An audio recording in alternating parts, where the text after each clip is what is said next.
2000년대 후반, 대한민국 거리 풍경을 완전히 바꿔놓았던 브랜드가 있습니다. 유럽의 노천 카페를 연상시키는 원목 데크, 건물 외벽에 붙어있던 거대한 시계탑, 그리고 한예슬이라는 당대 최고의 톱스타가 미소 짓고 있던 간판, 바로 카페베네입니다. 지금 20대, 30대 시청자 여러분에게는 그저 한때 있었던 카페 정도로 기억될지 모르지만 당시 카페베네의 위상은 실로 제국에 가까웠습니다. 서울 강남대로부터 지방 소도시 읍내까지 사람이 모이는 곳이라면 어김없이 카페베네가 자리 잡고 있었습니다. 스타벅스를 누르고 매장수 1위를 기록했고 창업 5년 만에 2일 영호점을 돌파하며 바퀴베네라는 웃지 못할 별명까지 얻었던 이 거대 기업은 그러나 거짓말처럼 순식간에 몰락했습니다.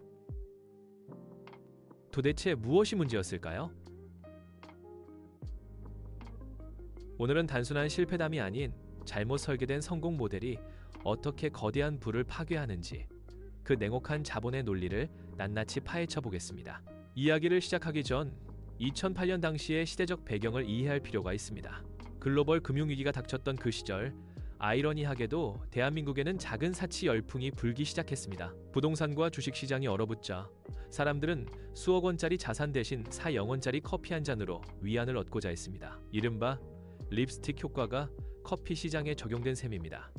스타벅스와 커피빈이 강남의 세련된 문화를 팔고 있었지만 대중에게는 여전히 문턱이 높았습니다. 딱딱한 의자, 낯선 주문 방식, 테이크아웃 위주의 차가운 분위기는 한국의 중장년층과 보편적인 대중을 흡수하기엔 한계가 있었습니다. 이 틈새를 정확히 파고든 것이 김선권 대표였습니다.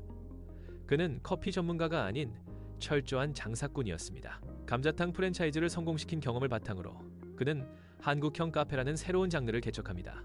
스타벅스가 미국식 합리주의라면 카페베네는 한국식 사랑방이었습니다. 신발을 벗고 들어가는 좌식 테이블, 여러 명이 둘러앉아 떠들 수 있는 넓은 공간, 흡연실 완비, 그리고 PC 사용을 위한 콘센트 배치까지. 카페베네는 커피를 파는 곳이 아니라 시간과 공간을 파는 곳이었습니다.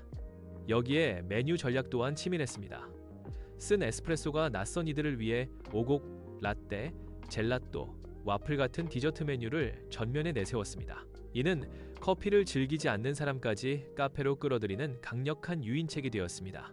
하지만 카페베네를 단숨에 1위로 끌어올린 결정적 한방은 바로 공격적 마케팅과 속도전이었습니다. 당시 커피 프랜차이즈 업계에서 연예인 모델은 금기나 다름없었습니다. 의 감성으로 마시는 것이지 연예인을 보고 마시는 게 아니라는 인식이 지배적이었기 때문입니다. 는 이를 비웃듯 한예슬, 송승헌 등 톱스타를 기용했고 인기 시트콤 지붕 뚫고 하이킥 등 당대 최고의 드라마에 제작 지원을 쏟아부었습니다.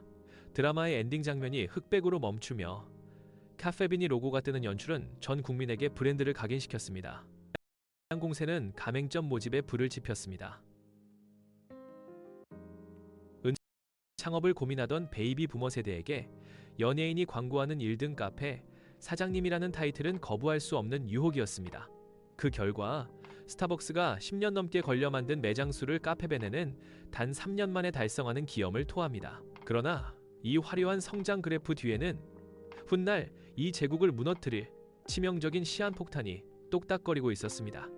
바로 기형적인 수익 구조입니다. 이것이 오늘 우리가 주목해야 할 핵심입니다. 일반적인 글로벌 프랜차이즈, 예컨대 맥도날드나 스타벅스는 본사가 가맹점 혹은 직영점의 매출을 지속적으로 관리하며 로열티와 원재료 공급으로 수익을 냅니다. 즉, 점포가 장사를 잘해서 오래 살아남아야 본사도 돈을 버는 운명 공동체 구조입니다. 하지만 카페베네는 달랐습니다.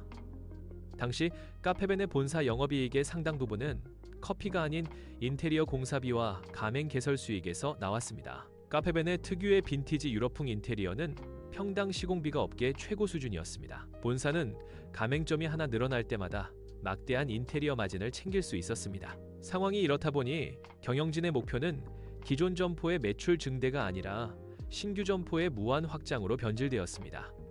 이가 잘 되고 있는 지역이라도 누군가 가맹 문의를 해오면 바로 옆 건물에 또다시 점포를 내주었습니다.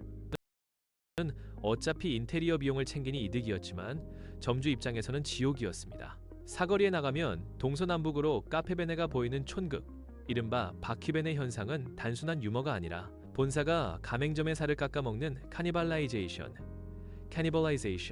자기 잠식구의 참혹한 현장이었습니다. 브랜드의 희소성은 사라졌고 점주들의 수익률은 곤두박질쳤습니다. 두 번째 몰락의 원인은 본질인 커피 맛의 실종입니다. 카페베네는 커피 전문점이었지만 역설적으로 맛없는 커피의 대명사가 되었습니다.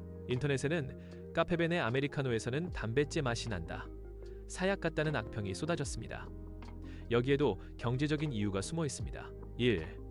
연계가 넘는 매장이 너무 빠른 속도로 생겨나다 보니 본사는 원두의 품질을 균일하게 관리할 역량이 부족했습니다.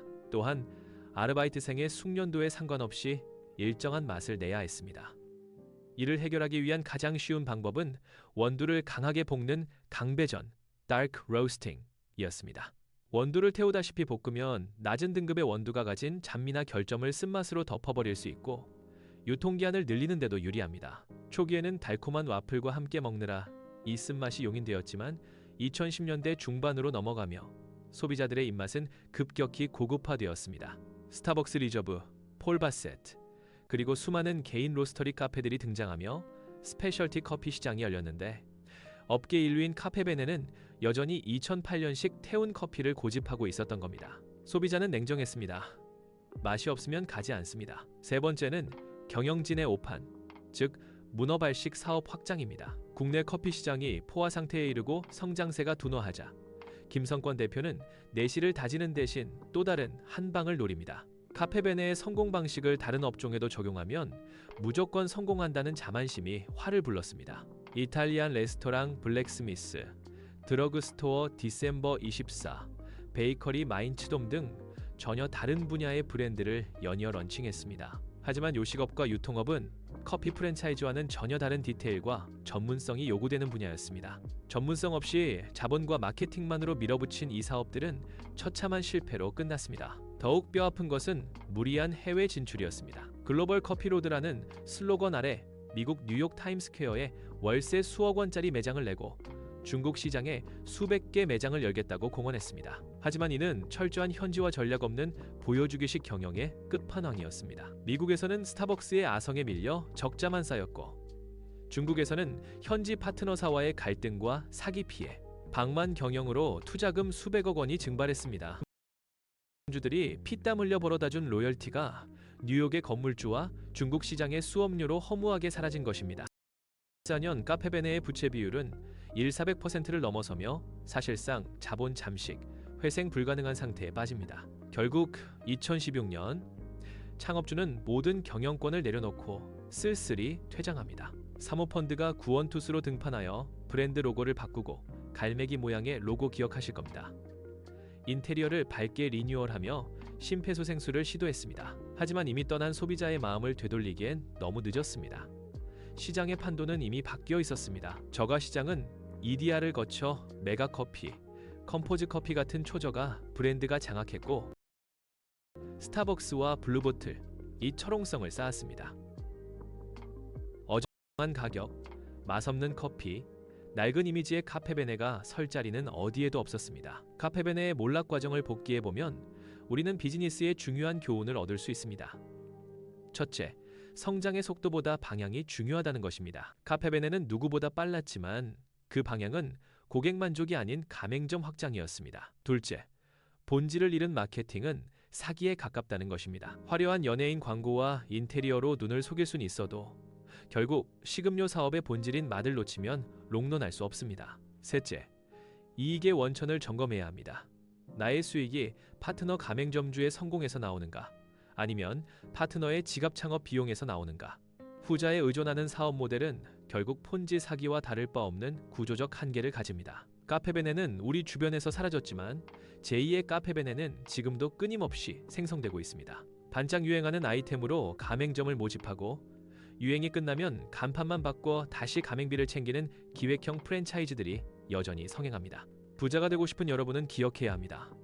진짜 부는 화려한 겉모습이나 폭발적인 성장 속도에 있지 않습니다. 지루해 보일지라도 본질을 지키며 파트너와 함께 성장하는 탄탄한 시스템 속에 진짜 부의 비밀이 숨겨져 있습니다. 한때 대한민국을 호령했던 어느 커피 제국의 쓸쓸한 뒷모습이 우리에게 남긴 가장 비싼 수업료짜리 교훈입니다. 이상 부자 습관이었습니다.